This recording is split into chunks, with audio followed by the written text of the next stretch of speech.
ఫిక్సేటివ్. So ఈ ఫిక్సేటివ్ yellow కలర్లో ఎందుకు ఉంటుంది? Why is it yellow in color?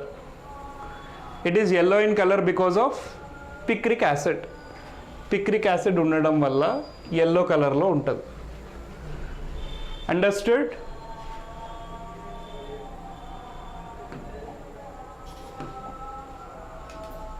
Next fixation అయిపోయింది. దాని తర్వాత ఏంటి? ఎంబెడింగ్.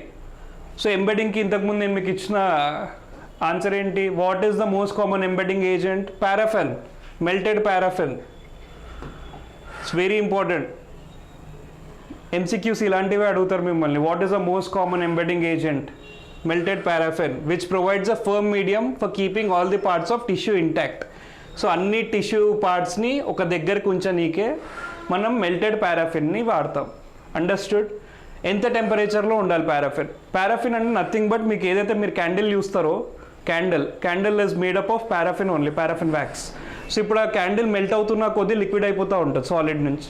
సో ఎంత టెంపరేచర్లో అది మెల్టెడ్గా ఉంటుంది అంటే 56 నుంచి 60 degrees టెంపరేచర్లో the paraffin will be in a melted form. Next instrument used are embedding station. Instrument పేరేంటి? Embedding station. This is also an MCQ. So most common embedding agent is paraffin. The equipment used is called as embedding station. Next cutting. Embedding అయిపోయింది. దాని తర్వాత ఏం చేస్తాం? Cutting చేస్తాం. అంటే టిష్యూని మనం slices కింద కట్ చేస్తాం. ఎంత సన్నగా కట్ చేస్తామంటే ఒక పేపర్ అంత థిక్ ఉంటుంది. నార్మల్ మీరు వైట్ పేపర్ చూస్తారు కదా, దాని అంత థిక్నెస్లో కట్ చేస్తాం. అండ్ ఆ కటింగ్ మిషన్ ఏమంటాం? మైక్రోటోమ్ అని అంటాం. So cutting of histopathological specimens is done by microtome. So what is the equipment used? Microtome. Used for cutting about 3 to 5 microns. అంత సైజ్లో కట్ చేస్తారు. 3 to 5 microns అంటే చాలా సన్నగా కట్ చేస్తుంది. నెక్స్ట్ కటింగ్ అయిపోయిన తర్వాత staining. What is the staining agent we use? మీకు 2 స్టెయినింగ్స్ ఉంటాయి. ఒకటి వచ్చి నార్మల్లీ యూజ్డ్ స్టెయినింగ్ మెథడ్, ఇంకోటి special staining method. So first మనం నార్మల్ మాట్లాడుకుందాం, దాని తర్వాత స్పెషల్ స్టెయిన్స్ గురించి మాట్లాడుకుందాం. So what is a normal? H and E. H and E అంటే హెమటాక్సిలిన్ అండ్ ఇయోసిన్ స్టెయినింగ్. రెండు వేరే, రెండు ఒకటే కాదు. హెమటాక్సిలిన్ అనేది ప్రైమరీ స్టెయిన్, అంటే అదే వాడతాం మనం. వాటర్ బేస్డ్ డై అది. దాని తర్వాత వాష్ చేసి దాని తర్వాత we use eosin which is a counter stain. Understood? They stain nucleus and cytoplasm. So nucleus ఇంకా సైటోప్లాజం రెండింటిని స్టెయిన్ చేస్తుంది. Understood?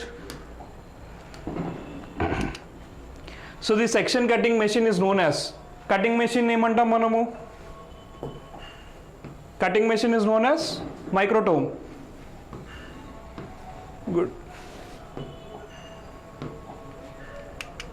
Next staining. So sections are deparaffinised by placing in a jar of xylene for 10 to 15 minutes. So మనం ఏదైతే first paraffin add చేసినామో దాన్ని పారాఫినైజేషన్ అంటాం. దాని తర్వాత అదంతా ఆ పారాఫిన్ ఉండడం వల్ల ఇప్పుడు క్యాండిల్ వ్యాక్స్ ఒకవేళ ఎక్కడైనా ఉందనుకో మనకి ఇట్లా స్లైడీ కనిపిస్తుంది. దాని మీద ఏది పోసినా, వాటర్ పోసినా అని జారిపోతుంది. అండర్స్టూడ్? సో స్టెయిన్ కూడా అబ్జార్బ్ కాదు. సో ఫస్ట్ అంతా తీసేయాలి. ఎట్లా తీస్తాం మనం ఆ పారాఫిన్ని? వి యూస్ xylene. సో xylene వాడి xyleneలో 10 to 15 minutes పెడతాం. దాని తర్వాత sections are then rehydrated. So మనం ఏదైతే డీహైడ్రేషన్ చేసినామో ఇప్పుడు మళ్ళీ ఫ్లూయిడ్స్ ఎక్కిస్తాం. So rehydrated by passing through series of descending grade of alcohol and finally to water. Descending grades of alcohol అంటే ఇప్పుడు ఫర్ ఎగ్జాంపుల్ ఇది వచ్చేసి 80% ఆల్కహాల్ అనుకుందాం, ఇది 70% ఆల్కహాల్ అనుకుందాం, 60% ఆల్కహాల్ అనుకుందాం, 50%. సో ఇట్లా సో ఆన్ అండ్ లాస్ట్లో వాటర్. అండర్స్టూడ్? ఇది డిసెండింగ్ గ్రేడ్ అనమాట. ఫస్ట్ సెక్షన్స్ దీంట్లోకి వెళ్తాయి, దాని తర్వాత దీంట్లోకి వెళ్తాయి, దాని తర్వాత దీంట్లోకి, దాని తర్వాత దీంట్లోకి, అండ్ లాస్ట్ వాటర్లోకి. సో వాటర్లోకి వెళ్తుంది కాబట్టి దీన్ని మనం రీహైడ్రేషన్ అంటాం. రీహైడ్రేషన్. సో మీకు అర్థమైందిగా how the staining is done. Next then place the slide in haematoxylin for 8 to 10 minutes. So ఇంతకుముందు మనం మాట్లాడుకున్న 2 stains, haematoxylin and eosin. First haematoxylin ఎంతసేపు? 8 to 10 minutes, followed by rinsing with water and differentiation. So 8 to 10 minutes తర్వాత వాటర్తో wash చేస్తాం. Next bluing is done by putting section in the sodium bicarbonate and magnesium sulfate or saturated solution of lithium carbonate for 2 to 10 minutes. Understood? ఒకవేళ excess strain ఉంది అనుకుందాం, అరే చాలా strain కనిపిస్తుంది మనకి, ఏం చేయాలో అర్థం కానప్పుడు you can actually add alcoholic decolouriser. ఆ డీకలరైజర్ తర్వాత bluing is done by putting the sections in sodium bicarbonate and magnesium sulfate or saturated sodium solution of lithium carbonate for 2 to 10 minutes. ఈ step అనేది eosin కంటే ముందు వస్తుంది, అంటే counter strain కంటే ముందు. హెమటాక్సిలిన్ అయిపోయింది 8 to 10 minutes, దాని తర్వాత ఎక్సెస్ స్టెయిన్ ఉంటే ఆల్కహాల్తో తీసేస్తాము. దాని తర్వాత సోడియం బైకార్బోనేట్ ఏదైతే ఉందో, sodium bicarbonate and magnesium sulfate or saturated solution of lithium, వీటిలో 2 to 10 minutes ఉంచుతాం సెక్షన్స్ని. దాని తర్వాత ఏం చేస్తాం, counter stain with 1% aqueous eosin for 0.5 to 1 minute, అంటే 30 seconds నుంచి 1 minute దాకా పెడతాం. Okay, then dip in tap water. Sections are then dehydrated passing through a series of ascending grades of alcohol. So ఇంతకుముందు మనం డిసెండింగ్ గ్రేడ్స్ మాట్లాడుకున్నాం, ఇప్పుడు ascending grades మళ్ళీ. అంటే ఇప్పుడు for example 50% alcohol, 60% alcohol, 70% alcohol. So ఇట్లా పాస్ చేసుకుంటూ పోతాం. అండ్ ఫైనల్లీ మనం ఏం చేసినాము, రీహైడ్రేషన్ అప్పుడు వాటర్లో వేసినాంగా, ఇప్పుడు జైలిన్లో వేస్తాం. You understood? ఈ జైలిన్ ఇంతకుముందు మీరు ఎక్కడున్నారు, ఆ పారాఫిన్ని తీయడానికి మనం ఏదైతే రియేజెంట్ వాడినామో అదే xylene. You understood? So here lastly all these things are cleared by xylene. ఎంతసేపు ఇదంతా అవ్వడానికి? 2 to 3 minutes. Okay, then dips in each solution last. Xylene 2 to 3 minutes solution లో పెట్టాలి.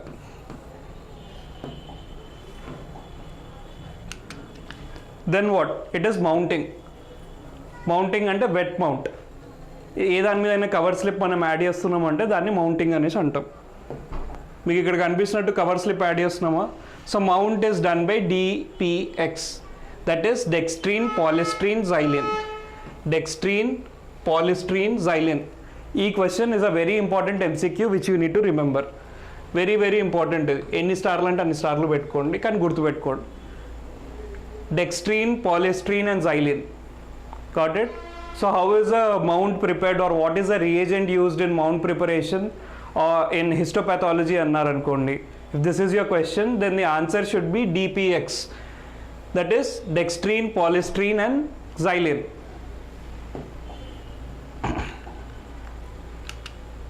Next, immunohistochemistry. So what is immunohistochemistry? Immune ante which is related to antigen and antibody. Always remember, antigen ante edana foreign particle. Okay, antibody ante mana body produce చేసేది. ఏందది? Immune cells to fight against the foreign body. మనం ఏదైతే ఇంతకుముందు హెమటాలజీలో ఏవైతే చదువుకున్నామో, leucocytes have the ability to go, neutrophils ముందెళ్ళి చంపేస్తాయి. సో అవన్నీ antibodies which are produced by the body. So immunohistochemistry ఏదైతే ఉందో that deals with antigen antibody specific reactions. Got it? Clinical diagnosis and distinguishing diagnosis of tumour histogenesis. So tumour, ఇప్పుడు for example ఒక tumour ఉంది అనుకుందాం, breast cancer ఉంది, breast tumours ఉన్నాయి. So దానికి మన బాడీ ఒక స్పెసిఫిక్ యాంటీబాడీస్ రిలీజ్ చేస్తుంది ఆ ట్యూమర్తో ఫైట్ చేయడానికి. సో అట్లాంటివన్నీ డిటెక్ట్ చేయడానికి we use immunohistochemistry. Next, can be use to locate particular cells and proteins. So particular cells నేను చెప్పినట్టు, ఫర్ ఎగ్జాంపుల్ BRCA1 జీన్, ఇట్లాంటి కొన్ని జీన్స్ ఉంటాయి లేదా సెల్స్ ఉంటాయి, వాటిని డిటెక్ట్ చేయడానికి మనం ఇమ్యూనోహిస్టోకెమిస్ట్రీ వాడతాం. Next, can be used to identify cellular events. Example, apoptosis.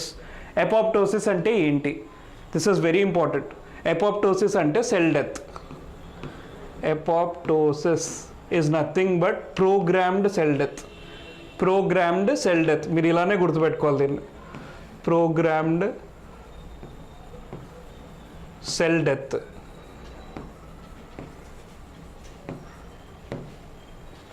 Understood? Necrosis అంటే సెల్ డెత్, కానీ ప్రోగ్రామ్డ్ సెల్ డెత్ని మనం అపోప్టోసిస్ అనేసి అంటాం. Next, what are the special stains?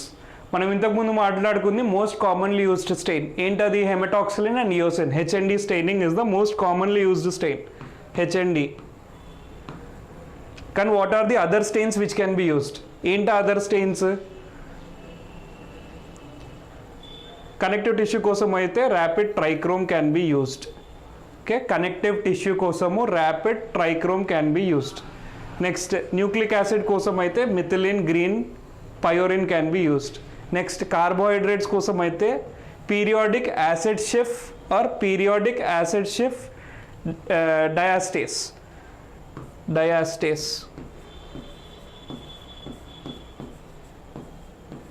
ఇవన్నీ very important. So what are the which of the following is a special stain used in histopathology అని